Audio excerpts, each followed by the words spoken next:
My guys and dolls, cats and kittens. I hope you're doing well out there, and I hope life is treating you well as well. I hope you're keeping your eyes open, ready to say something if you see something, to speak on somebody's behalf if somebody is in danger. And with that being said, I don't even know where to start with my own life. It hasn't been dangerous, but it sure hasn't been easy lately.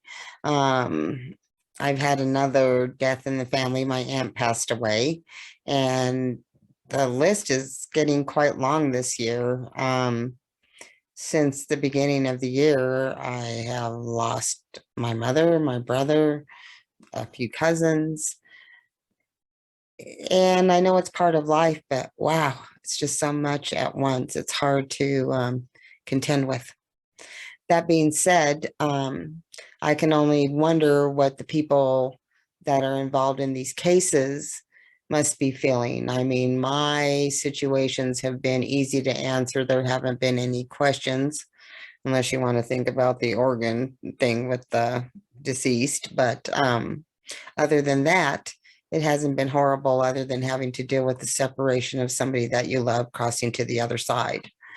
For these people, many of them there's no answers to. A few of them I have some updates, but a few we are still looking for answers. So if anybody out there can identify with any of this information at all and can reach out and help and speak on the behalf of those who cannot speak for themselves, you would be an angel. With that being said, we're going to move forward here. The first one I'm going to bring up is Lena Khalil. Just 4 years old, Lena Khalil was last seen on a playground at Villas del Cabo apartment complex on north side of San Antonio, Texas. Lena was last seen Monday, December 20th between 4 and 5 p.m. at 9400 Fredericksburg Road. Her mother left her unattended at the playground for an unspecified amount of time at about 7:15. About 2 hours later, her parents reported her missing to the police. There was no sign of what could have happened to Lena. Zarmina did not want to be videotaped, and that's the mom, because of her cultural beliefs. She has expressed deep pain that her child is missing.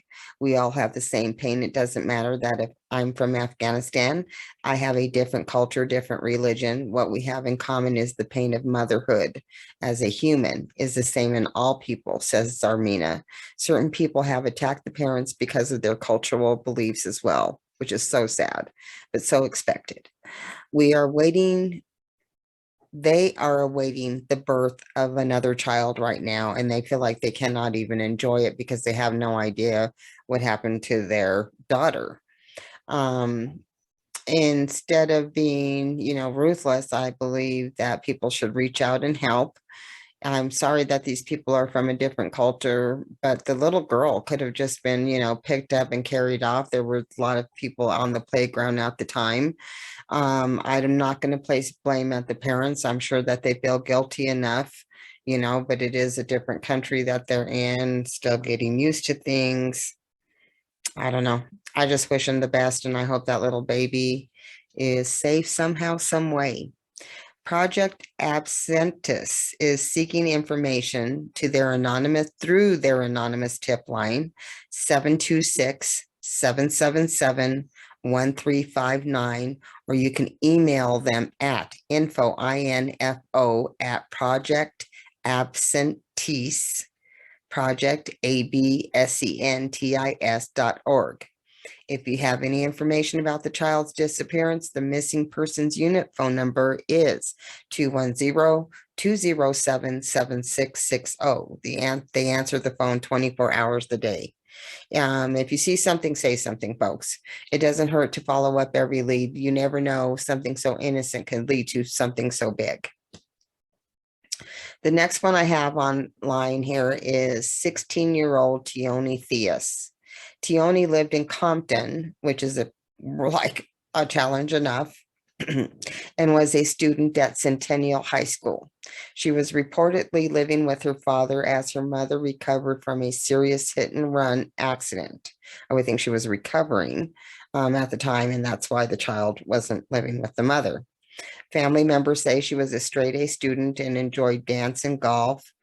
Tioni was fatally shot in the neck, and her body was found dumped on the side of the road of the 110 freeway on January 8th of 2022 on the Manchester Avenue on-ramp near South Figueroa. Now, how sad is that? Now, this is one of the ones they think might have something to do with human trafficking. And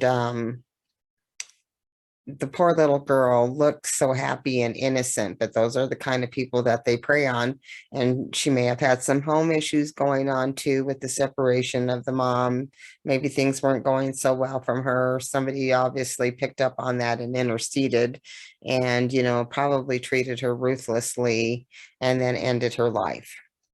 The CHP has asked anyone with information about her killing to call the agency at 323-644-9557.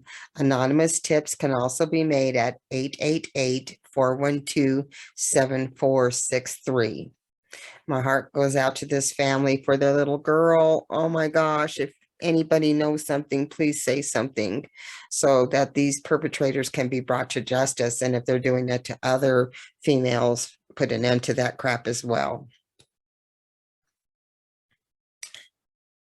The next one on the list, oh gosh, hits so close to home. I live in a pretty small town. There's like two other small towns that abut up against each of us. We're in a county that's pretty wide open space right now. I don't anticipate that it's going to stay that way. For the first time in a few years, they finally allowed building here and it's going crazy. But there's always been a strange faction and an underlying negativity that resides out here. Because it is a rural area, it does call to other people that are bad, people that are evil, people that are hiding to get away, that have committed crimes. And right in this vicinity, we did have some people that got arrested for human trafficking in the act of trafficking at the same time. Now, I'm not trying to say that's happened or was trying to happen to this woman. I'm just saying that this small towns do have an underbelly to them. Yeah, you know what I mean? You think everything's cool and safe and it looks good from the outside, but just like in the city, there's hidden pockets of things that are dangerous. And Melinda Tafoya del Toro turned up missing. She had made a phone call to the police. She's 38 and a mother of two, reported being stuck in the snow and possibly under duress in Clear Creek County. A car was found at the location, but there was no sign of Tafoya del Toro, which it was winter time and it's, somebody was missing, and in a situation, it would be really hard to find them because it is kind of a rural area. And a lot of times things don't come to light until you have meltdown of the snow. And I know that her cousin lives in this very area and was out, actively seeking her. I would look around, for anything that looked out of place or anything like that. But nothing came to light. Eventually, last month, at the beginning of the month, they did identify a person, and they found out that it was indeed Melinda, who was Hispanic, described as somebody who stood about 5'2" and weighed approximately 160 pounds. She had brown hair and brown eyes. She was beautiful. I can only imagine what her family is going through. It was announced on Facebook by her family that it had been confirmed to be her by her person, her license. Of course, law enforcement has been very closed-mouthed on this, and I'm glad that they have, because I'm hoping they have, because it's an active investigation, and that they will link whatever happened and the truth comes forward so this family can have answers and live with peace, and that her soul rest in peace as well. My condolences. My heart is so heavy to this family. Blessings go out to you and my prayers. I will keep you posted as I hear anything on this. And whoever, if this turns out to be what I think it is, that if there's a perpetrator involved, that they most certainly pay for their crimes. The next one up, the shopping cart killer. Alleged shopping cart killer Anthony Eugene Robinson is suspected of killing at least 4 women. There's pretty much 5, maybe more. Robinson's next hearing in Rockingham County on the Harrisburg's charges has been delayed to September 12th in light of the medical examiner's finding. Aileen Redmond, 54, Tanita Lorice, 39, has ruled that the cause of death to be undetermined homicidal violence by the Office of the Medical Chief Examiner in Virginia's Western District. Fairfax County Police are seeking anyone with information about the case or Robinson. A medical examiner in Northern Virginia is still working to determine the cause of the 48-year-old Stephanie Harrison of Redding, California, and 29-year-old Cheyenne Brown of Southwest DC, who were found near a small hotel in the Alexandria section of Fairfax County in December. Robinson has not been charged in their deaths. I don't know, that's what they're trying to work out to get him, get their findings together so they can get all the charges against him. He was known to have stayed at the Moon Inn multiple times and used dating apps, included Plenty of Fish and Tagged. What we really need is information about previous contacts, so Carol said. Anyone who may have had contact with Robinson is asked to contact Fairfax County Police. Rewards of $100 to $1,000 are available. Yeah, well, we'll see what happens there. Again, this one too, very close to my heart. I think very close to a lot of people's hearts, because we know that things are not changing like they need to, especially on this military base. Vanessa Guillen, possible motive. Aguilad, which was the lady who was with the killer, supposedly, later explained why Robinson killed Guillen, saying Guillen saw Robinson's cell phone lock screen, which contained a picture of Aguilad. The Texas DPS document reads, Robinson told her he was worried about getting in trouble for violating the Army's fraternization rules since Aguilad was still married to another soldier, and he hit Guillen in the head with a hammer. Robinson killed the girl, she allegedly told Dendy. After Robinson picked up Aguilad from work on April 22, 2020, he told her he had something to show her, according to Aguilad. Under the cover of darkness, Robinson took Aguilad to Leon River, where he showed her Guillen's body in a massive black tote bag. Aguilad said Robinson then put a gun to her head and threatened her so she would help him dispose of Guillen's body. And the incriminating evidence, Aguilad is currently charged on 11 different counts. 1 count of conspiracy to tamper with documents or proceedings, 2 counts of tampering with documents or proceedings, 3 counts of accessory to fact, and 1 count of destruction, alteration, or falsification of records in a federal investigation, and 4 counts of false statement or representation. Sissany Aguilad will try everything in her power to walk freely as we are being denied the truth at this very moment, Guillen's sister Myra said. That's very telling. And Myra, I wish you the best. I'm still praying for you and your family that you get the justice that you are looking for. The last one is Rochelle Hammond, and her mother, Cheryl Lynn, is still waiting to hear something about her daughter, Rochelle. Her last post that I read stated, this is my daughter. She went missing 10 months ago. She left walking from our home. She had nothing with her, ID or phone. Please contact me or the Alamosa Police Department. Thank you and God bless. Sherilyn, my prayers and my heart go out with you every day that Rochelle Hammond be brought home to you and that you guys can live the rest of your life in peace and harmony. This is another case where I think that human trafficking can be involved, especially because they look for people that have weaknesses. And I think she may have been going through some things. I don't know. But they had the opportunity and it looks like they took advantage of it. And to Cheryl Lynn, my prayers reach out to you and your family, hoping that you will get the answers and the justice with Rochelle coming back home to you. And so that's all the updates I have for you all right now, guys. Love you all. Please review the information. I'll post pictures so you know, like I do, so you can see who these people are.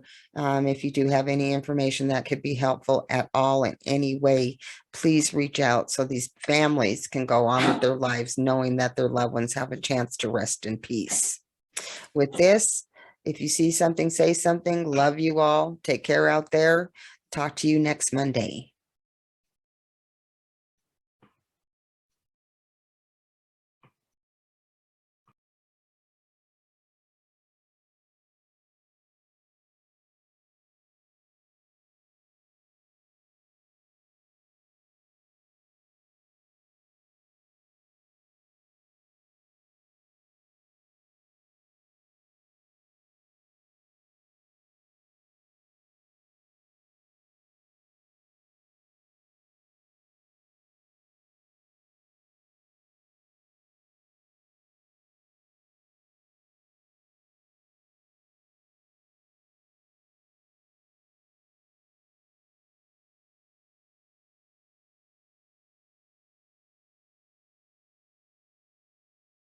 Including an outline of the bill, what it will do if it passes, why this problem needs addressing, how families of these missing peoples feel about the bill.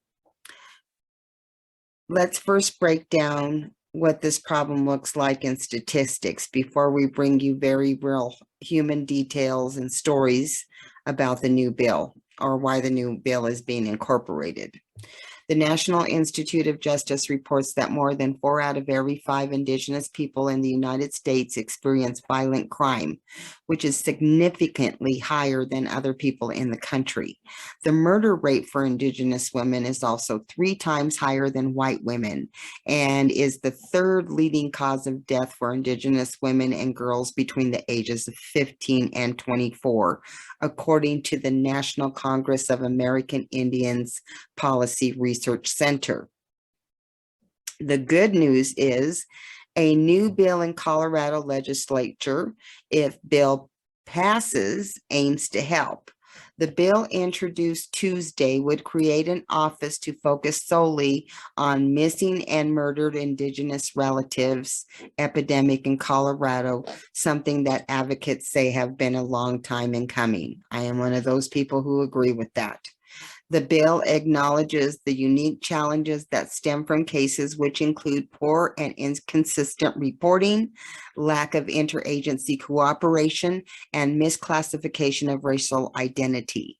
This has, as a result, meant less coverage in the media. Here's a brief breakdown of how the bill would help. Creating an Office of Missing and Murdered Indigenous Relatives, CBI would create a secure database on missing Indigenous people, creation of a MMIR alert system, upgrade systems for reporting a missing person, improve interagency cooperation, revisiting cold file cases, law enforcement education on best practices, improving the relationship between Indigenous people and law enforcement, increase public awareness about MMIR. Those are so many things that need to have happened, should have been happened for so long now. There's missing Indigenous people. I have Indian blood in me. I am from here. My family's originally from New Mexico. So we do have, as Mexican people, have Indian blood in us. We are part of the Ute, Navajo, Cherokee area as well. They want you to be aware of the 2 families that they want to call attention to. Rochelle is one of those people. And I'm so praying for Cheryl Lynn to someday be reunited with her daughter again. And there's a Kim June Tharangul. After all the statistics you have read above, each one of those statistics represent a missing person and family and friends who are desperately searching for their loved ones. Rochelle and Kim are 2 of 14 Indigenous people in the state who are currently missing, according to CBI records from December. Rochelle, who went missing August 29th, of 2019 at the age of 30, is part Cherokee. She left home for a walk in the afternoon. She didn't take any of her identification, phone, her dog with her. Her mother has talked with Denver 7 several times, telling us this week that she is still waiting for closure. And I know that her heart's broken. I've spoken to the lady. My pain that I feel for her being in the dark is can't even fathom what she is going through. My prayers are with you, Cheryl Lynn. I pray for you every day that you and your daughter are united, or you find out what is going on with your daughter.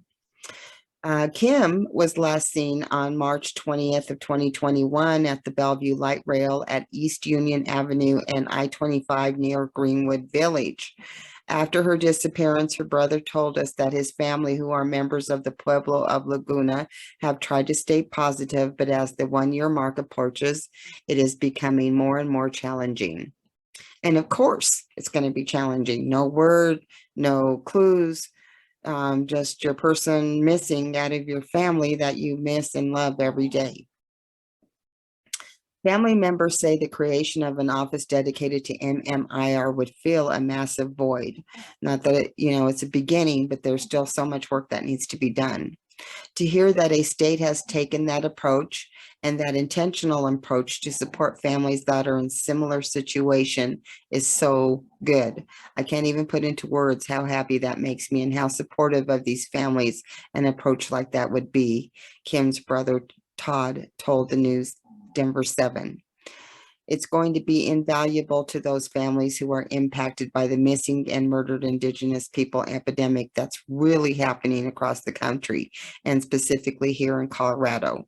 Because, with I-70 going through and just the opportunity of women being alone, and Indigenous people are usually shorter, smaller type people.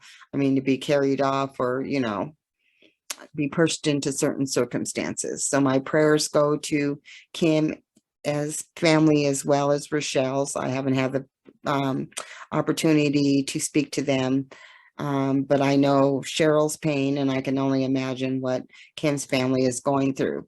So if you have any information or what you think could be any information, you never know what'll come up and provide a clue. So for Kim, Detective Carr with the Greenwood Village Police Department can be reached at 303-486-8236. For Rochelle, Alamosa County Sheriff's Office at 719-225-5824 with case number 190963. The Rochelle Hammond and Kim Lerjun Rangul cases were reinvigorated during the nationwide search for Gabby Petito. Reinvigorated, but not kept at the face like she was. That's what we need to do. Keep these people up front, knowing what's going on. So if something comes across, we can, act on it and the police can follow up. It shouldn't take a white woman dying for Native voices to be uplifted. And I guess that's the bottom line on that. So check out more of the in-depth coverage if you want to look at the bill.